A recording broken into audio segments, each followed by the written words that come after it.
I grew up during the civil rights era.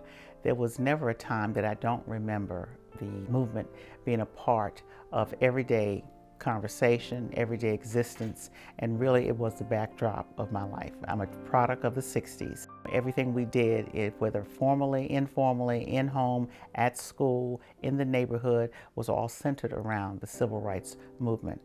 And it took a lot of courage for the individuals who were at the vanguard of the movement to do what they did and sacrifice the way they did. We take lessons from that, and certainly it carried into my growing up years, into my college years, and certainly now into my larger life. Much of that has not left me, that sense of obligation, that sense of challenging that which is not right, that sense of always trying to advance what is right and good for others.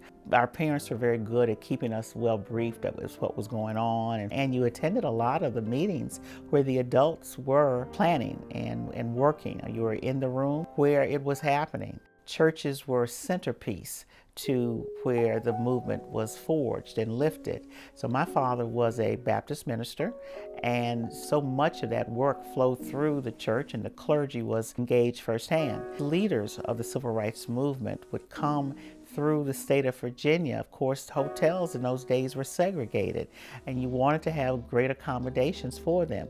So it was not uncommon for individuals, members, pastors to open their own homes so that those who were leading the movement would have a comfortable place to eat and sleep.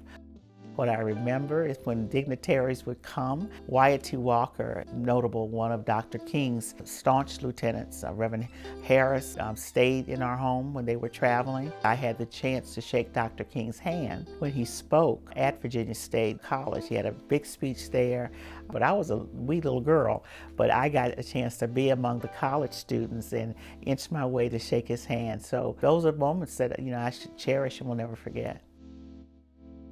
In the early 2000s, I was fortunate enough to receive the offer from KeyBank to be the chair and CEO of the KeyBank Foundation. That was my first time in philanthropy in a professional way. While I was at the KeyBank Foundation, of course, I got to know many of my colleagues in the foundation world. I'm part of the first generation of individuals who were beneficiaries of affirmative action. I didn't fight for it. Those who fought for it went ahead of me. They were part of my parents' era. But so I was one of the first to walk through those doors and live that work. And others now who have followed me, my own children now, have stepped forward and they're platformed to benefit from that work. But now when I think about my granddaughter, what world will she inherit?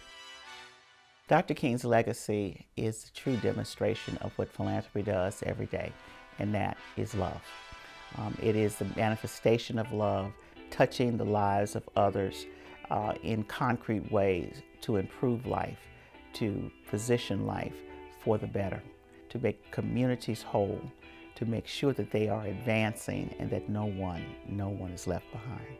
There's always more, do more, make it better, uplift, and to understand that you're not doing this for your own self-aggrandizement.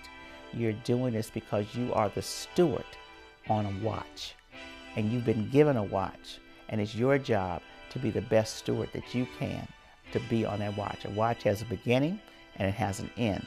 You must leave the organization better than you found it, and then you hand the watch over to others to take it to higher ground.